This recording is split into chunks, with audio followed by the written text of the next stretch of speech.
See Radha guys, my name is Kumar, you are watching me. Let's start today's video without any further delay. So basically this video is going to be the routine of 7th May 2025 and today is Wednesday, right? So let's start today's video without any further delay. So uh, so I am at my Mosa's home, right? So at the time of morning, maybe around 4 or 4:30 o'clock, my Mosa's son trying to wake me up, right? My Mosa's son trying to wake me up, and to just for wondering for us to go outside, right? So basically we wake up, then I wake up. Then I wake up. Then uh, basically we went outside for wandering around 4:30 a.m., right? So uh, basically we went so much long way just walking. Then after that we came home again, right? So after that I washed my mouth, then I had done the breakfast, right? Then after that uh, after that I had done breakfast. Basically I talked to my Mosa's son, right? So I had done my breakfast. Basically these all the kinds of things what is actually happened. And at the time of around maybe in at the time of around evening, maybe I think so. Basically me and my mother was totally ready to come again to sister's home. So basically we went from there, and Mosi helped us to locate the way of the road where we can take the auto, right?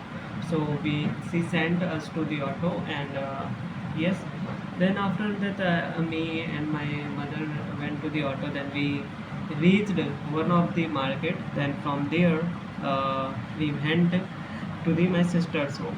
Basically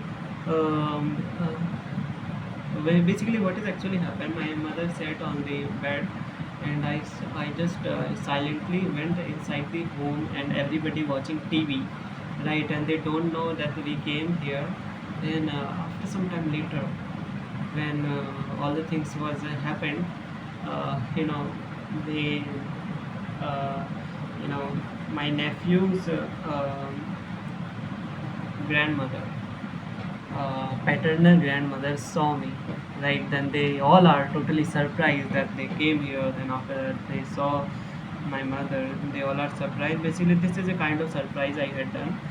So basically this is the thing what is actually happened. Then after that I played with my nephew, right? This is the thing what is actually happened.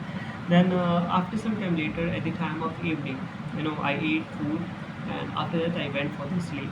So basically guys, this is the thing what is actually happened in my today's video. I hope you have really enjoyed understand this video. If you have really understand or enjoyed this video, then kindly please like it, because whenever you like the videos, it really motivates me and encourages me to upload more and more videos in a very continuous manner. So yes guys, this is the thing what is actually happening.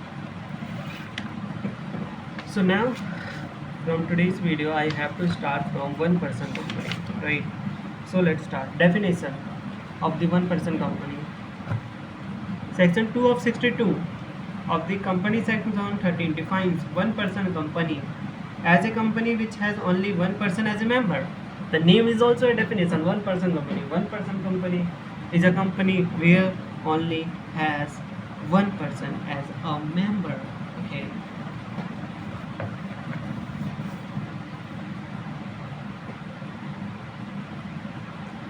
Members of a company are subscribers to its memorandum of association or its shareholders.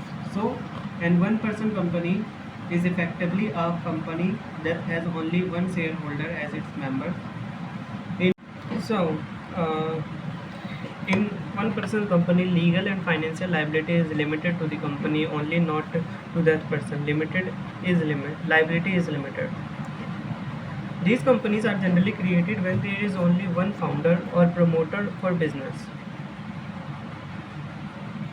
Entrepreneurs whose business lie in the early stage prefer to create 1% companies instead of sole proprietorship business because so many advantages 1% companies offer. The basic difference between one-person companies and sole proprietorship. Nature of liability. In case of one-person company, is a separate legal entity distinguished from its promoter. It has its own assets and liabilities. The promoter is not personally liable to repay the debts of the company. On other hand, sole proprietorship and their proprietorship are the same persons. So the law allows attachment promoters own assets in case of non-fulfillment of the business liabilities. Features of a one-person company, private company. Section 3(1)(c)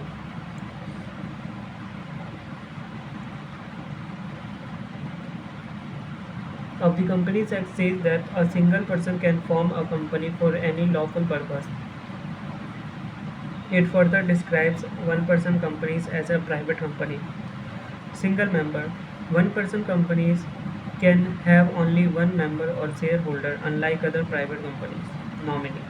A unique feature of a one-person company is that separates it from other kinds of companies in that the sole member of the company has to mention a nominee while registering the company. No perpetual succession. Since there is only one member in an one-person company, his death will result in the nominee choosing or rejecting to become its sole member. This does not happen in other companies as they follow the concept of perpetual succession. Minimum one director. One-person companies need to have a minimum one person, the member, as director and maximum of 15 directors. No minimum paid-up share capital. Companies Act 2013 has not prescribed any amount as minimum paid-up capital for one-person companies. Special special privilege special privileges. One-person companies enjoy several privileges and exemption under the Companies Act. Okay.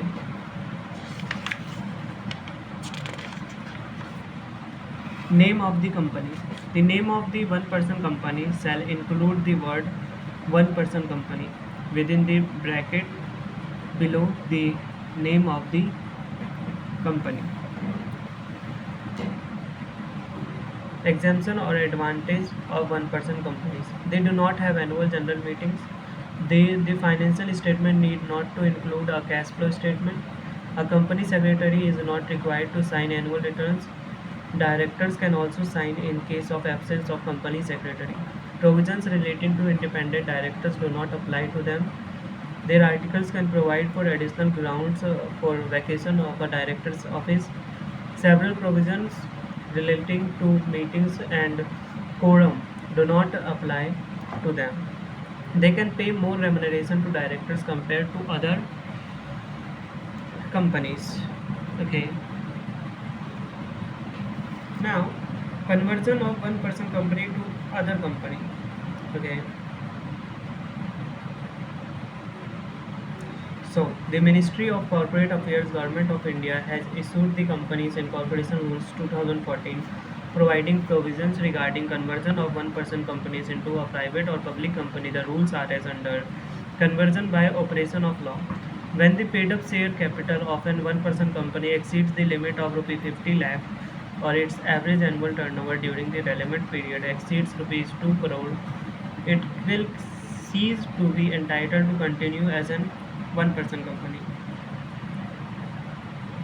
Such one-person company shall be required to convert itself within 6 months into either a private company with 2 members and 2 directors or a public company with 7 members and 3 directors according with section 18 of the Act. It shall alter the memorandum of association and article of association by passing an ordinary or special resolution to give effect to the conversion and to make necessary changes. The OPC needs to give notice to registrar of company within 30 days and inform them that it has ceased to be one-person company and that it is now required to convert itself into a private company or public company. So yes guys, this is the all the kinds of things what is actually happened in today's of my routine video, and this is all what is actually happened.